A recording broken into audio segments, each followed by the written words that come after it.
praticamente não se conhece no mundo civilizado um país que exija o trânsito em julgado.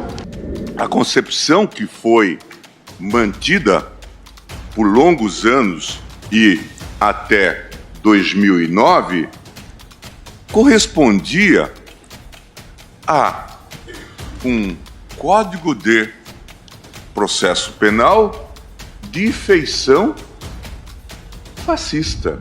Evidentemente, e nós nos deparamos com isso todo dia, poderá haver, sim, situações de abuso, que nós reparamos com o habeas corpus. Mostrou-se que nos anos de 2017 e 2018, curiosamente, os anos seguintes, a mudança de entendimento do STF sobre a execução provisória da pena, houve uma verdadeira explosão do número de impetrações de HCs do Supremo.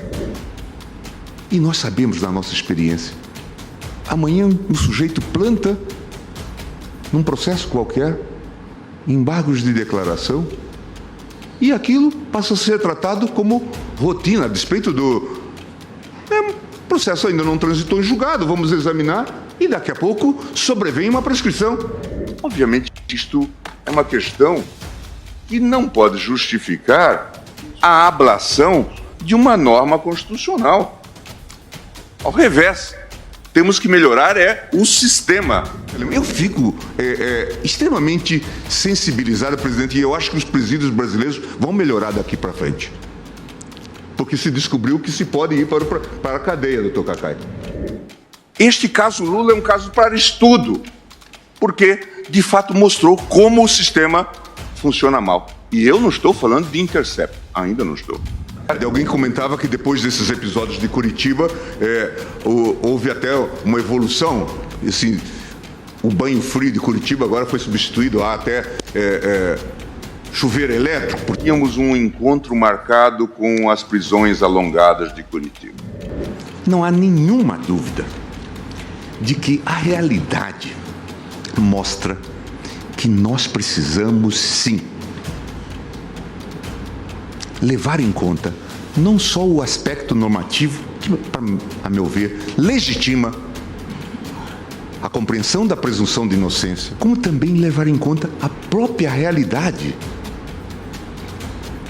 que permite que exigir o trânsito em julgado formal transforme o sistema num sistema de impunidade. Ninguém poderá ser preso senão em flagrante delito ou por ordem escrita e fundamentada da autoridade judiciária competente em decorrência de sentença condenatória transitada em julgado ou no curso de investigação ou do processo em virtude de prisão temporária ou prisão preventiva. Ok.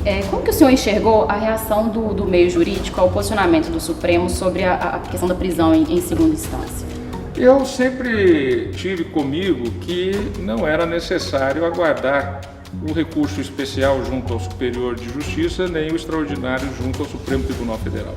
Eu sempre tive comigo que não era necessário aguardar o recurso especial junto ao Superior de Justiça, nem o extraordinário junto ao Supremo Tribunal Federal. Então eu penso que essa decisão do Supremo Tribunal Federal foi correta, porque havendo já os juízos ordinários que julgam o fato, os tribunais superiores julgam a legalidade. Ele não julga se o fato ocorreu ou se o fato não ocorreu, ele julga a legalidade. A não ser naqueles casos em que originariamente o Supremo tem que julgar, que são os casos chamados de autoridades com foro de prerrogativa de função, como os parlamentares e os ministros. Então, a execução imediata não vai impedir, por exemplo, ainda a análise dos habeas corpus, que nós julgamos sempre no Supremo Tribunal Federal, depois de já passar pela instância do Superior de Justiça, depois de já passar por um tribunal local e de um juiz de primeira instância. Então, nós temos hoje enormes mecanismos de proteção ao acusado, garantindo a ampla defesa. Estabelecida pela lei aprovada no Parlamento Brasileiro de número 12.403, de 4 de maio de 2011,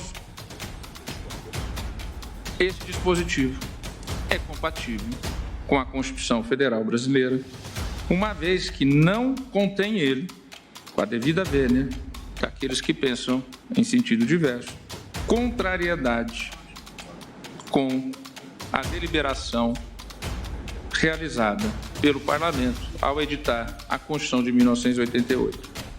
Destaco que, no meu entender, e penso que também o fez o relator neste ponto, com o seu conteúdo, que a decisão que ora profere esta Corte não impede a análise pelas instâncias competentes nos casos hoje pendentes e nos casos a virem a ser analisados, de decretar, eventualmente, a prisão preventiva cautelar, quando presentes os requisitos do artigo 312 do CPP.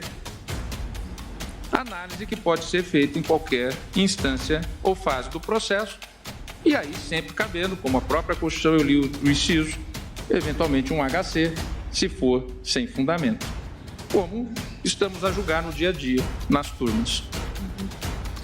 É como voto.